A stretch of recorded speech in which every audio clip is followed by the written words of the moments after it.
say Mexican authorities told Queen City News Shanquelia Robinson's friends lied to them about what happened to her prior to her untimely death on October 29th. An officer investigating the case says they interviewed two friends at the villa in Cabo who said Shanquelia Robinson had alcohol poisoning.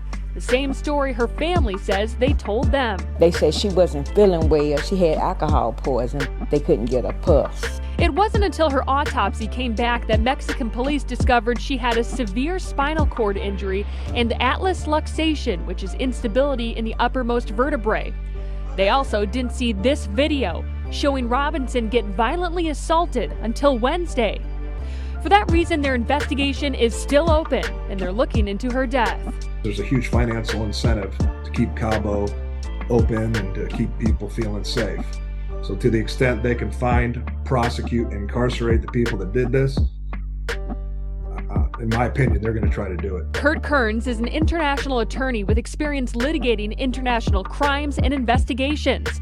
Some of what he has to say might not be the most promising news. It's a sovereign state. So that's the first misunderstanding a lot of people have, is that, hey man, if I'm an American and I'm in trouble somewhere, boy, they'll come to my rescue. And the reality is, not unless there's a really big interest internationally in coming to your rescue, because they will not upset international relations with a sovereign nation just to help out. The police officer investigating the case tells Queen City News if they find evidence that leads to an arrest, they have authority to bring the group back to Mexico and, quote, they will have to answer to Mexican law. While the FBI and U.S. State Department say it's not their jurisdiction, it doesn't mean they can't investigate either. Upon invitation, FBI can come in and assist. Upon, invitation, the State Department can get more and more involved, but it's only upon invitation, i.e., do they want us there?